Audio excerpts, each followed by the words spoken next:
Global Marketing Strategy, Mark 7018, Global Distribution, Place, Channels, Lecture 6, Part 3. Trends in Retailing in International Markets. The globalization of retailing, the push factors, saturation of the home market or over-competition, economic recession or limited growth in spending, a declining or aging population, strict planning policies on store development, high operating costs, labor, rents, taxation, shareholder pressure to maintain profits, growth, and the Me Too syndrome in retailing. Trends in retailing in international markets. The globalization of retailing continued. The pull factors, underdevelopment of some markets or weak competition, strong economic growth or rising standards of living, high population growth or higher concentration of young adults, a relaxed regulatory framework, favorable operating costs, labor, rents, taxation, the geographical spread of trading risks and opportunity to innovate under new marketing conditions. Current trends, Internet and distribution decisions. The Internet has changed the balance of power among consumers, retailers, distributors, manufacturers and service providers. Physical distributors of goods and services ordered and or delivered online are under pressure from e-commerce. Disintermediation, elimination of middlemen in the distribution channel by online selling directly to consumers. Internet and distribution decisions. This flowchart diagram illustrates trends towards removing the intermediary in the distribution chain, or the move from disintermediation to a high degree of disintermediation, or a new situation of re-intermediation. The decision an exporter will make will be based on the most cost-effective and efficient for company and the buyer, end user, where the company can still provide high-quality value and service to the buyer, end user. What is disintermediation? Manufacturers compete with their resellers, leading to channel conflict. Internet transforms the value chain. New intermediaries may appear, tailor-made for the online world. Intermediaries, wholesalers and distributors need to limit disintermediation. Legal action may be taken to ensure intermediaries are not pushed out. For example, Home Depot warned 1,000 suppliers it would do less business with those who marketed goods directly online. Trends in retailing in the international markets. Internet retailing can possibly resolve inefficiencies in trading distribution channels, market fragmentation, minimum scale barriers, commodity-type products, and short life cycle products. Online retailing trends. One of the fastest growing market sectors in Europe, USA, and Asia, driven by use of smartphones, tablets, greater online selection, and new business models. Consumers buy a broad range of categories online than before.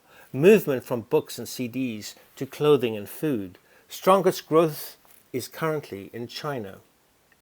Online retailing, growth of e-commerce. This table illustrates the growth of retail e-commerce sales from 2013 to 2018 of the top 10 countries. China is top of the list. Location-based app services, especially important when segmenting, targeting, or global, local marketing campaigns.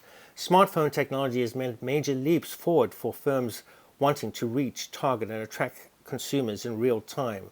For international marketeers, two application groups play a major role in harnessing the power of location-aware marketing. Shopper apps drive consumers into and around stores, scanning products in exchange for coupons, etc. Location-sharing social media apps used to check in and different locations in exchange for virtual rewards and badges, etc. Channel power in international retailing. Power equates to the percentage of the retail value and stays within the chain actor to cover costs and margin. For example, retailers have 40% of the retail value, whereas plantation workers may have only 2% of the value, channel power. The ability of channel member, for example, retailer, to control marketing variables of any other member in a channel at a different level of distribution.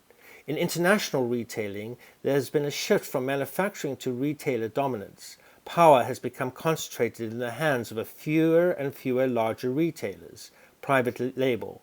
New ideas are emerging to ensure channel relationships become more cooperative, for example, trade marketing. Trade marketing. British American Tobacco as an example. The manufacturer markets directly to the trade, retailers, to create a better fit between product and outlet, create joint marketing and strategic plans for mutual profitability.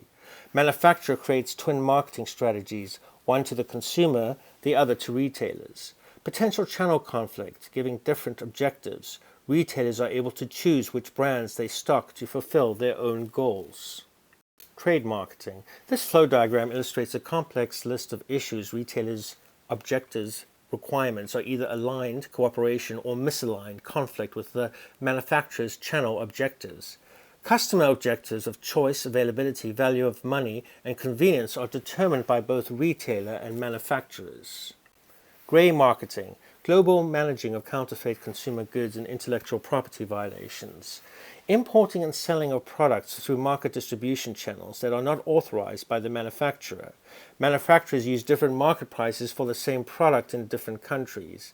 Exists primarily in higher priced, high-end products and across currencies of different strengths. Authorized intermediaries lose motivation since grey market competes only on price and provides little marketing support and after-sales service. Grey marketing, pricing inefficiencies. This diagram illustrates the inefficiencies of when a low-price market wholesaler, country 1, sells directly to high-priced market retailer, country 2, at a profit. Reducing grey marketing. Legal action, expensive and time-consuming. Some grey marketeers have been successfully prosecuted. Switch product strategy, differentiated concept for each market.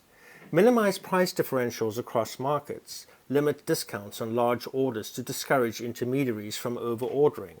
Reduce or cancel warranties on grey market products. Products can be identified through channel systems.